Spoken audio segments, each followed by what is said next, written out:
మెదక్ జిల్లా పేరు వినగానే క్యాథడ్రల్ చర్చ్ పేరు టక్కున గుర్తుకు రావాల్సిందే.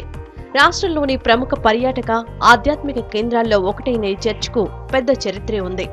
1914లో స్టార్ట్ అయిన ఈ చర్చ్ నిర్మాణం 1924కి పూర్తయింది. 90 ఏళ్లు పూర్తి చేసుకున్న చర్చిలో క్రిస్మస్ వేడుకలు ఘనంగా జరిపేందుకు నిర్వాహకులు ఏర్పాట్లు పూర్తి చేస్తున్నారు. దూర ప్రాంతాల నుంచి భారీ సంఖ్యలో వచ్చే భక్తులకు ఇబ్బందులు కలగకుండా చర్యలు తీసుకుంటున్నారు.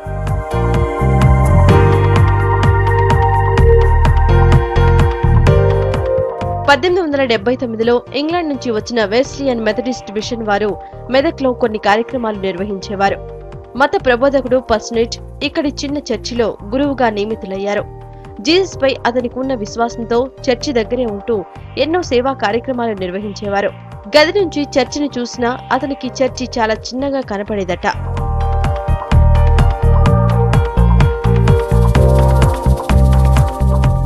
చర్చి ఎత్తు ఎలాగైనా పెంచాలని నిర్ణయించుకున్న పర్సనేజ్ అవసరమైన నిధుల కోసం లండన్లోని తన ఫ్రెండ్స్ ను సాయం కోరాడు. చివరకు 1914లో చర్చి నిర్మాణం ప్రారంభించాడు. నిర్మాణం పూర్తయ్యేసరికి హైదరాబాద్ రాష్ట్రంలో పూర్తి కరువు పరిస్థితి నెలకొంది. జనమంతా ఆకలి కేకలతో అల్లాడుతున్న టైంలో పర్సనేజ్ చర్చి నిర్మాణ పనులతో ప్రజలకు ఉపాధి కల్పించారు. దీంతో ఇతర జిల్లాల నుంచి కూడా ప్రజలు ఈ పనిలో భాగస్వాములయ్యారు. ఎంతో మంది శ్రమ తర్వాత 1924లో చర్చి పూర్తిగా అందుబాటులోకి వచ్చింది. మెదక్ కేథడ్రల్ యొక్క విశిష్టత ఈ దేవాలయం, మహాదేవాలయం ఇక్కడ కట్టడం. ఇంగ్లాండ్ దేశం నుంచి వచ్చినటువంటి ఒక మిషనరీ ఈ దేవాలయంను కట్టించినాడు.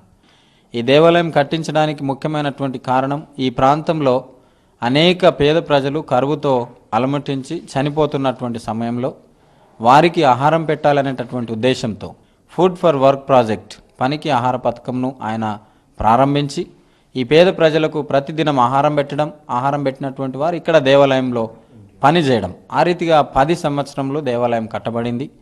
ఈ చర్చికు మరో ప్రత్యేకత ఉంది. చర్చి లోపల అద్దాలపై జీసస్ చరిత్రను అందంగా తీర్చిదిద్దారు. ఇవి రాత్రిపూట మాత్రమే కనిపిస్తాయి. ఇవి భక్తులను ఎంతో అట్రాక్ట్ చేస్తాయి.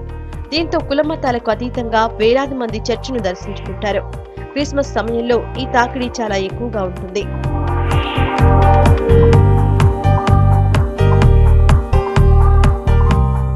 చర్చి పూర్తయిన నాటి నుంచి ఏటా ఇక్కడ క్రిస్మస్ వేడుకలు ఘనంగా జరుగుతున్నాయి. క్రిస్మస్ కు నెల ముందే వేడుకలు ప్రారంభం కావడం ఇక్కడి మరో ప్రత్యేకత. దీంతో నెల రోజులు క్రిస్మస్ శోభతో మెదక్ సిటీకి కొత్త కళ సంతరించుకుంటుంది. ఈ ఏడాది కూడా ఈ పర్వదినాన్ని ఘనంగా నిర్వహించేందుకు అటు చర్చి నిర్వాహకులు, ఇటు భక్తులు అప్పుడే రెడీ అయ్యారు.